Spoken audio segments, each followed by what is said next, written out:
Hello guys, this is like not really a tour, this is more of like an update because there's a lot of stuff going on, so I'll be doing a couple of updates to go inside the video as well.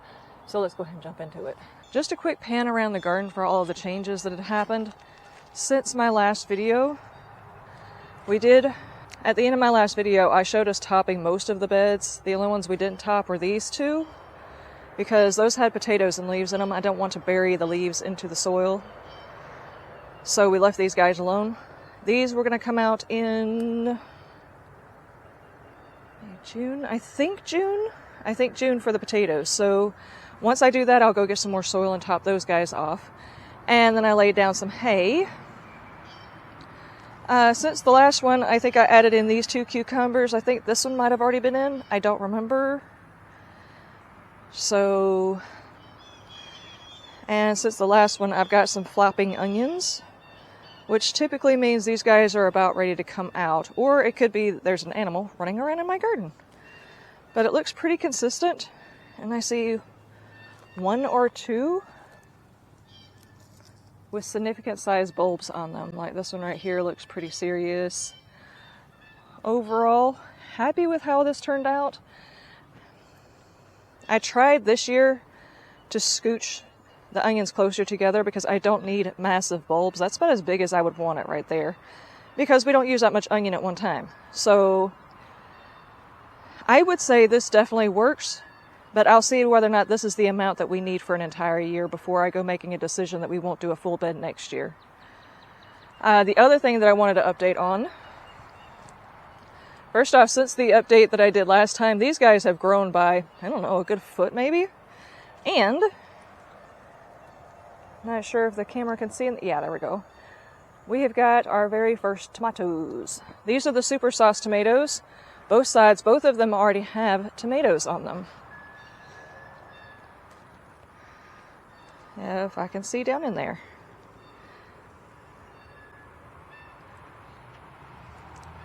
Which is really, really cool.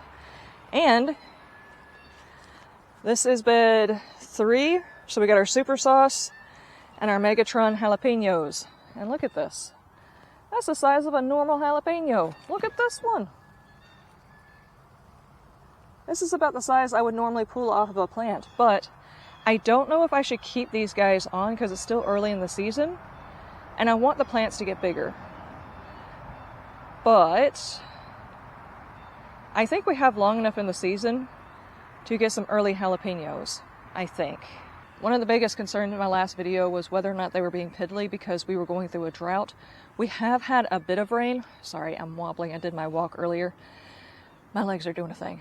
My concern was that some of these guys were flowering and putting on fruit in an attempt to replicate themselves, you know, as plants do. And it was doing it early because of the drought. But after the rain, they're still producing fruit, so I'm tempted to leave it on there. Or I might just come out here with like a basket, pick all of the fruit that's on there now, make a little bit of salsa or something like that, and then let them grow again. But we'll just see. I'm keeping an eye on it. Also, in my last video, I'm pretty sure I was talking about these guys getting their blooms. Look at that, it's amazing. They're purple. And these are leeks. I'm currently letting all of them go to seed so I can get a good variety of seeds. Plus, I actually just kind of like the whimsical seed pods all over the garden. It adds some height to the garden. You can see it just by looking straight across all the places where those guys are. And it's very cool. Also, not hemlock. I keep forgetting what this guy is called. This will be the first time it's flowered though. I will try to come back and get an actual picture of it when the bloom fully opens. Tiny, tiny little flowers. I'm getting a shadow is what you're getting. Tiny little flowers. This one is about to put on so many different blooms. It's going to be ridiculous. And the hyssop is finally blooming. Beautiful. And the yarrow is finally blooming. Look at how heavy that one is. It's fallen down. I need to look up how to harvest this properly so I don't miss this window. And then over here, I still have a bed. I've got some amaranth that is growing, but this bed is not irrigated, and trying to remember to water these things is a pain in the butt. So I may wind up putting more sunflowers over here because their roots will reach deep enough to not have to worry about this. And then over here, as you can see from the last video, I went from tiny little heads to having harvested several of them. And I could take you around to the others. We've got these guys, and these guys are going to come out of the garden this evening whenever I make dinner because they're not going to get any bigger. They're starting to separate. I even see some yellow going on in here. These guys are way behind everything else, but I did get some and put it into the freezer, so at least that happened.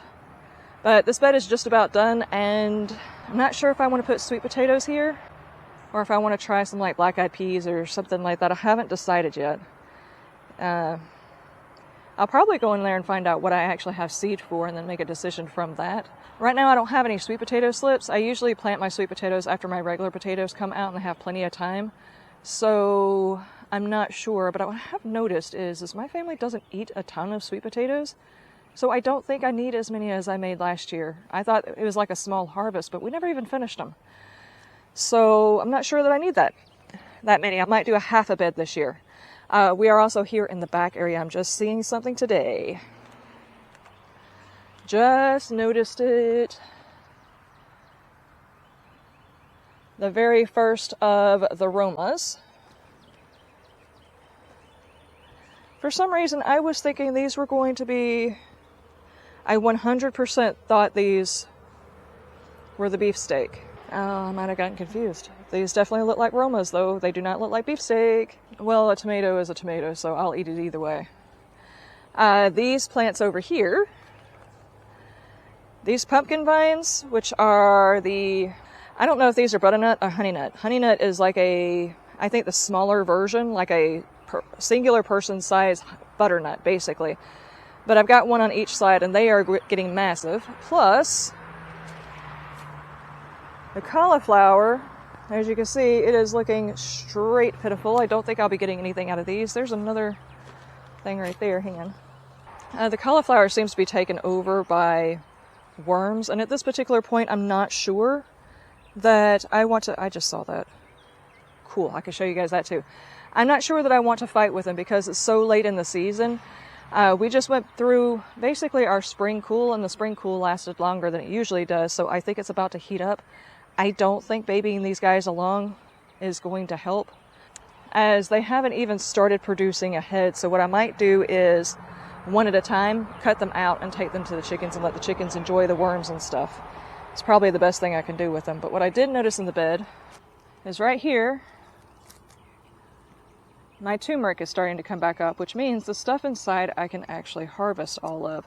I was wondering whether or not it was going to survive,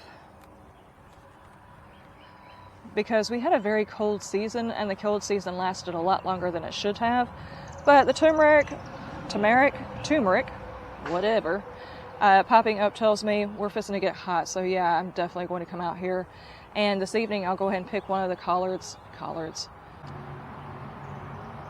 It must be 12 o'clock or something. Good God. I'll come out here and pick one of the cauliflower plants and go ahead and give it to the chickens for them to eat and turn into eggs for us. So either way, it shall be useful. But that is basically it, what's going on right now. Today is May 11th. May 11th is when I'm doing... May 11th is when I'm recording this. So that's all the stuff and things that have happened. By the time we come back towards the end of the video, chances are we will be, I would say, probably harvesting onions. But, ladies and gentlemen, that is all that is going on. Whoops. I think you guys are being blinded. Ooh.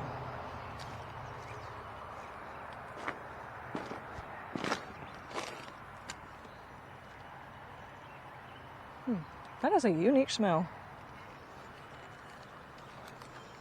Just noticed the carrot is also in flower now, which means hopefully I can get my own seeds this year. I've already got tons of these seeds. Alright, that is it for a quick update. There might be more updates in the middle of these other videos as well that are coming out each month, because the garden really does change a lot during the summer. It's not a slow process. things start out really slow early spring and then they just take off and start producing. So I'll probably do a couple of updates before tours. So on with the rest of the video, I guess.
Hello everybody, welcome back to Hidden Harvest with Liz. Today we're going to be doing a shortened version of our tours because I have got to get all of these onions and everything put away before it starts storming today, and I wanted to make sure before the end of this month I actually got the tour done because last month was a little bit sketchy on how quick I got it done.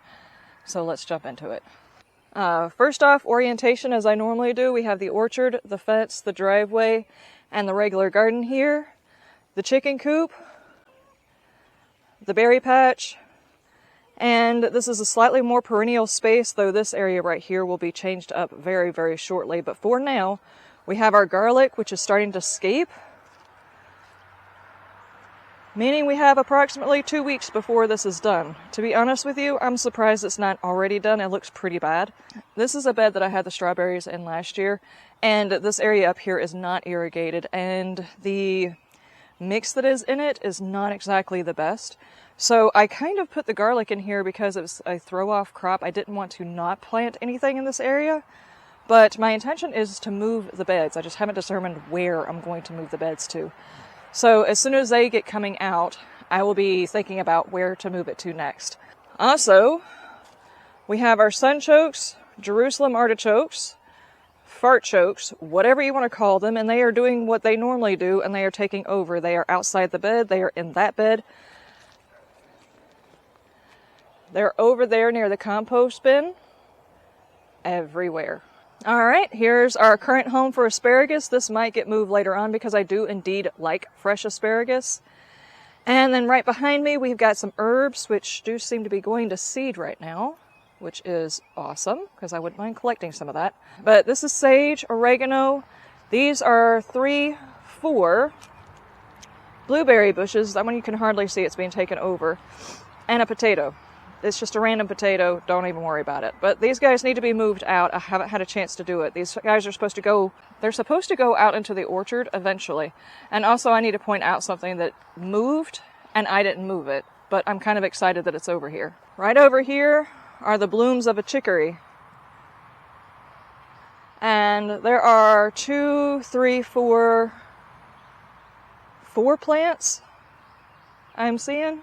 4 plants. If you didn't know, chicory can actually be used as a coffee substitute, and I put it in one of my beds, and the bed was taken over by lemon basil, and the chicory didn't come back. And funnily enough, our lawnmower breaking when it did has allowed me to realize it moved into the yard, which I am okay with. It can continue to be in the yard. It's got a beautiful bloom. The bees love it, and it just means it's probably accommodated more to our area than it was inside one of my beds. Okay, driveway side beds, we have our elephant garlic. I'm pretty sure it's already been 2 weeks since these guys scaped, so they're probably good to come out of the ground, at least these 2 big ones.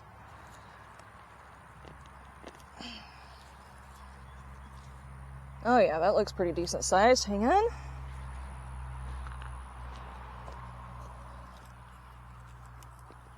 Oh my goodness. Holy crap, that one's huge. And these guys right here are corms, which I want to stay in the ground, so I'm going to come by and replant those. And those become single bulbs, and then the next year they become multiple bulbs like these. Then we've got our Egyptian walking onions, which are fixing to start walking. They develop these little bulbs on top, and then the bulbs get so heavy they fall over and replant themselves. That's the reason why these guys are so cool. This bed was supposed to have been thinned out this year, and it got away from me. And it's currently got a lot of weeds in it. So eventually we're going to have to work on this, but that's also a wider problem of the driveway has gotten overgrown because the wood chip pile that was here, and this needs to be addressed so I can control the weeds getting into the garden. That's another problem for another day. Then we have got our forget-me-nots, calendula. Pretty sure that's echinacea. Not sure what that is, but it looks like it's going to send up another shoot. And then, of course, these that finally bloomed. Apparently, the rust that is on this plant is just kind of a thing that happens in moist areas. I'm not 100% sure. As much as I like the blooms, I'm not sure that I'm okay with the rust being in the garden. So, I may or may not dig this plant up and move it during the fall. We'll see. We'll see. I'll get to it eventually. Okay, and then over here we have our hyssop, our yarrow, which is going all over the place. Very beautiful though. And then rosemary, marshmallow. I have reseeded this one because the drought that we're under right now, I'm hesitant to spend a lot of time watering the extra beds. The beds that I have along this section are perennials that are also spaced in other locations. This is just a section that will eventually become a permanent one once I, like I said, get the driveway back under control after the wood chips. So, I don't mind it growing this stuff, but I'm not going to go out of my way to water a whole bunch of things. If I think about it, I will do it. But I have also got other things planted and something to show you. Over here, we have our sunflowers. And the very first sunflower of the year. I have planted the other sunflowers and none of those took, but of course we also put another layer of dirt down, or soil down, so I'm not sure that the ones that are lower down actually are close enough to the surface to break free. Not to mention, I was not 100% sure that I was on time on getting those seeds put away, which is fine. The sun is actually coming out, which is crazy because it's supposed to be pouring down raining right now, which means we can get done with this tour though. All right, we got bed 1 and bed 6. This one has got our, I would say they're purple potatoes, but they're technically called blue. There is a borage plant that just self-seeded right there, and I left it because I have no more seed for this. And I'm hoping to get the seed out of that so I can continue to propagate it in the garden.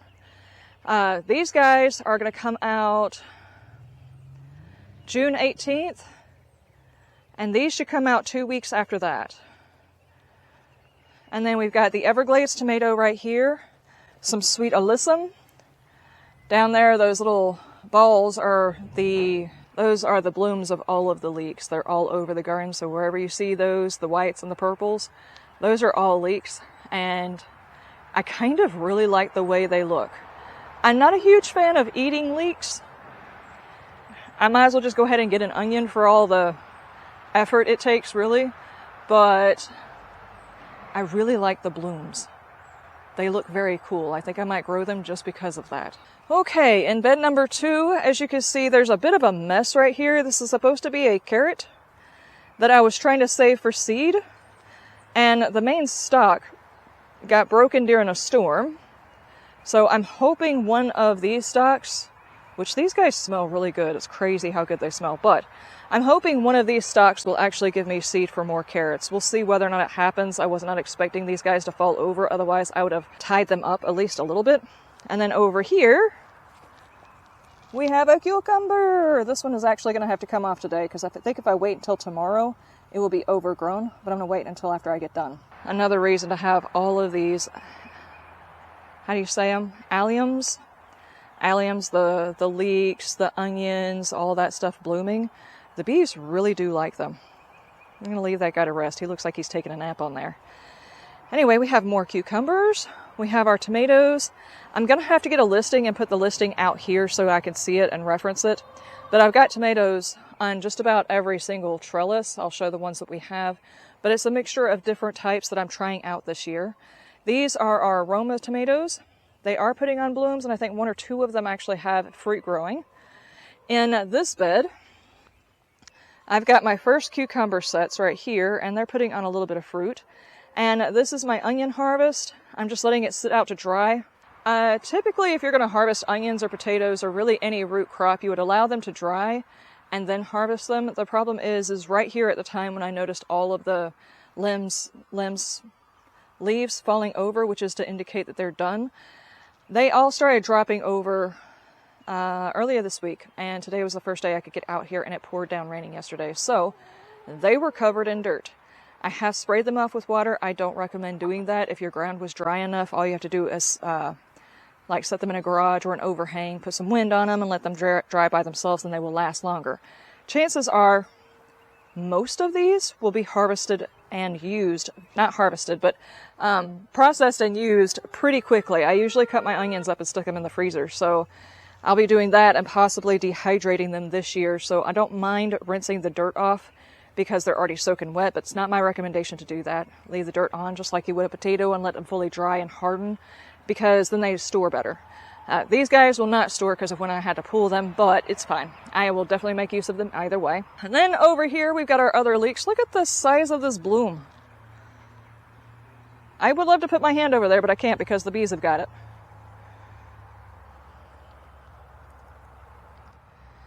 Okay, over here we have got our mega jalapenos, which are massive jalapenos.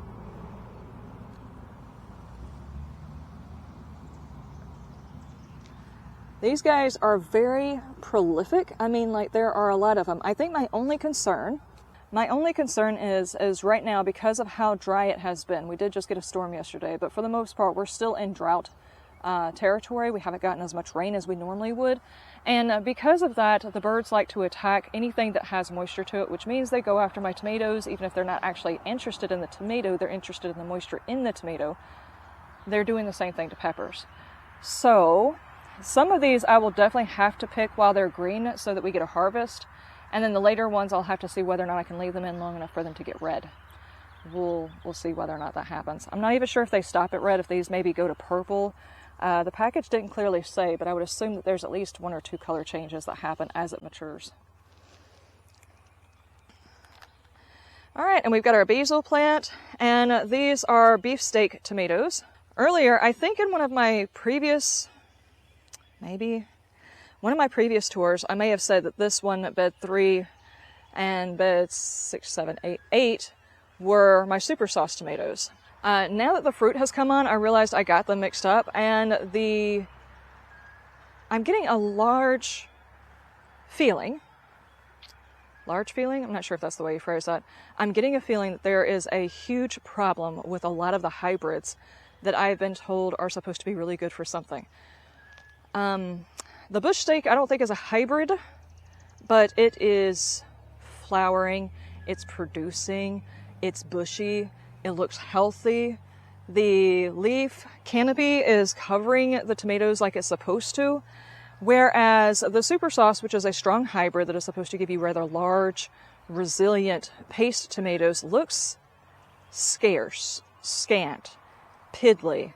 And the same with the cucumbers. I have grown cucumber plants that have taken off and gone everywhere and produced cucumbers, but I've got a hybrid Merlin, I think, that is only supposed to produce female flowers, and it could self-pollinate, so it's supposed to give me more cucumbers. But even though I'm getting more cucumbers and there's no seeds in them, I'm not getting more cucumbers. Even though I'm getting cucumbers, I'm not necessarily getting more cucumbers, and even though they don't have any seeds, I don't know, the plants look small, delicate. I'm not sure that they would survive here for very long, which a cucumber plant usually doesn't anyway, but I'm thinking maybe I go back for old school hybrids, or I don't know, maybe even heirloom on those for next year to see how they do. Anyway, back onto the tour. As you can see, the bush steak tomato is looking lovely. There's a whole bunch of fruit in there, a whole bunch of it on both sides. We've got another tomato right here, 2 tomatoes here. I think these are Heat Masters, if I'm not mistaken, and that probably makes this one a Tamando. And let me go ahead and talk about these. One of these is a Cherokee, and one of them is a Cherokee Carbon. And then back behind that is a black cherry tomato and a black cherry tomato. I remember these two because I planted them like that intentionally. Cherokee, the Cherokee Carbon, and the black cherry are supposed to have more of the savory umami flavor tomatoes, and I really like those in my sauce. But the Heatmasters and Tamando, and there was one other one. Heatmaster, Tamando, I don't remember what the other one was. It was another heat one. Moneymaker, I think is the name of the other one. Some of those did not come up, so I don't have as many of those plants as I would want. Plus, if they produce as advertised, I shouldn't need very many of those plants, but we'll just see. I'm going to keep trying different types of tomatoes until I find the ones that I like the flavor of and they produce well. Moving on. These tiny poof balls are really cool. Not to mention they're also different colors, like this one. They shift from like this white to you see almost a pink on the inside to this one right here. You can still see the pink on the inside, but as it matures, the whole thing is turning purple, which is really cool. Oh yeah. The Serrano peppers and my one Anaheim. I don't even see any blooms on the Anaheim, but I see blooms over here, and we're also already getting fruit. We got another basil here, which is of course attracting a whole lot of bees. Over here we have our super sauce tomatoes, which is what I was saying. These guys look pitiful. I mean, those look okay.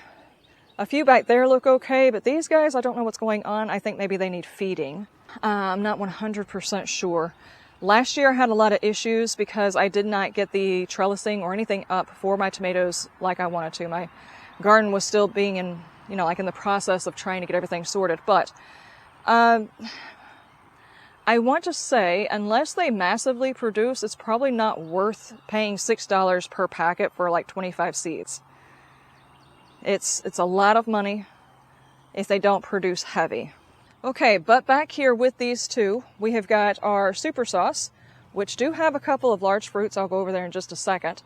But we also have all of our bell peppers, our opal basil, more bell peppers, and this is the one I was talking about. One of these is a Cherokee Carbon and one is a Cherokee, and then our black cherry, and then right across we have our okra, which has finally, I think, shaken off the ant issue that we were having before.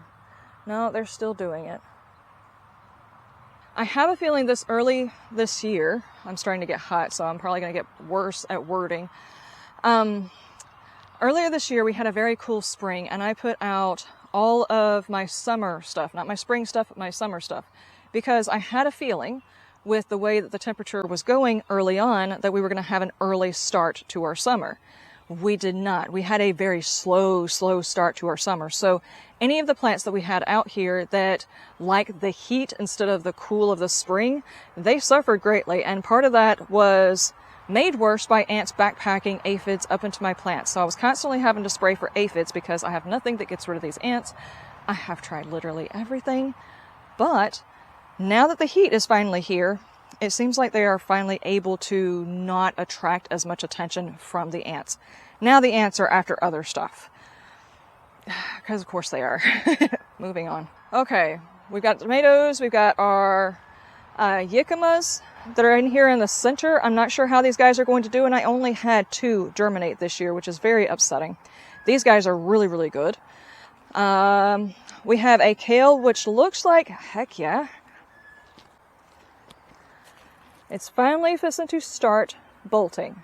I'm very much looking forward to this one bolting. It is the only one that germinated for me this year, and it has lasted through the entire season and looks great. I want the seed from this plant, which is why it still has a spot in my garden despite it bolting. Then over here we have either an echinacea or a calendula. Not sure. I'm sure I have it listed somewhere, but it's starting to come up with blooms. The back bed, as you can see, this is all that is left. I have a few things that are still putting on a couple of bits of broccoli.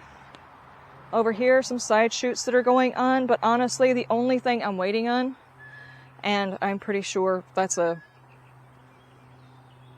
garlic. I'm not sure what this is. I'll be honest with you. I don't know what that is. It sprouted by itself, so I left it. It seems like it would be a garlic. and I'm okay with letting it bloom because I haven't moved it yet, so it's chill where it's at. Anyway, the only thing I'm waiting on for this particular bed is I'm thinking about doing either squash, which it's kind of late to do squash, like summer squash. We've got the squash vine borer that comes in really, really bad, and we don't usually get very much out of it. But we're either going to do that, or maybe some like black eyed peas or something like that for this bed. I just don't have any currently, so I'm waiting to see what I get my hands on first before I start. While I'm doing that, these leaves and stuff from these plants are also feeding my chickens, so I'm not in a rush to get them out of here until I get the seeds. And I still have plenty of season left in order to get them in the ground. Okay, and on this one's trellis, that is a Seminole pumpkin, and that is a Seminole pumpkin. The Seminole pumpkin, The Seminole pumpkins are another plant that enjoys our heat and our humidity, and they are finally starting to take off now that it's actually getting hot again. And then over here is basically a carbon copy of the last one. We've got our bell peppers, super sauce tomatoes, which you can see a couple of them in there, but let me turn around to this one and show you these. As you can see, these guys are a decent size already.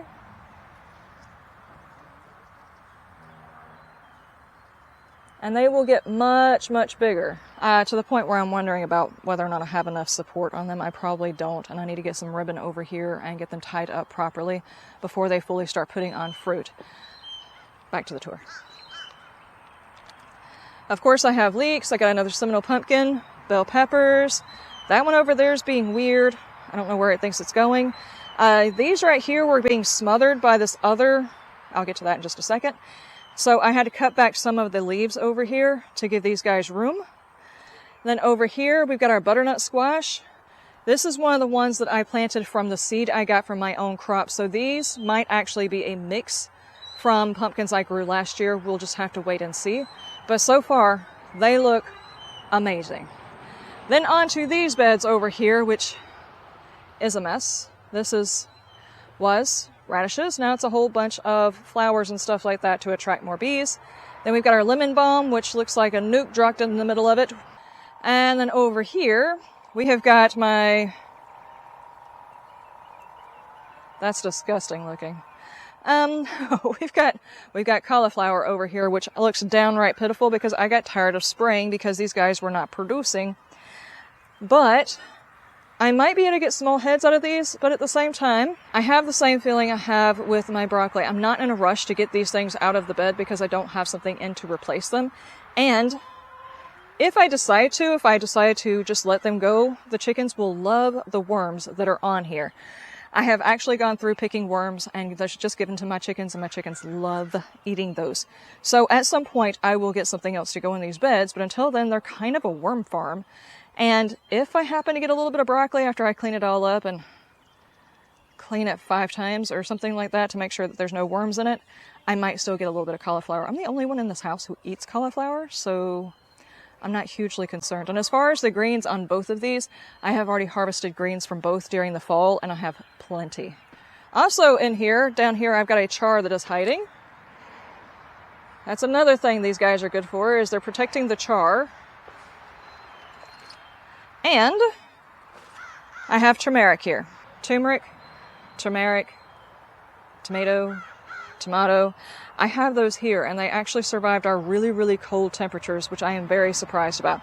And also, I did say we were going to do a quick tour, but I can show you the beds that I planted out for the chickens to see how that's going, because it has not started raining again yet.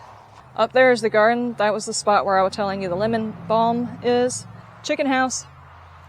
And then down here is a brand new bed I started this year. I used a ton of my homemade compost. Now, my compost is cold made, meaning I did not heat it up to make sure I killed seeds and weeds and all kinds of stuff like that. Needless to say, this year I've got a lot of volunteers that I have no idea what they are specifically, but we'll find out. All right, so we've got marshmallow, we got rosemary, I've got dill, butterfly weed. Pretty sure that's loofah. Almost 99% sure both of those are loofah. Then I've got a roselle, opal basil, random tomato number 5, Malabar spinach, random tomato number 6, 7, which looks like they ate the top off. I'm pretty sure that one's an Everglades because it's a really tiny leaf. And more Malabar spinach, more basil, more Malabar spinach, rosella, random tomato, 5, 6, 7, 8. More Malabar spinach. Pretty sure that's a loofah. My dill, which is, I don't know what it's doing. It's trying to run away. I have a random kale here that I did not plant and that is currently being eaten. Hold on. Watch this.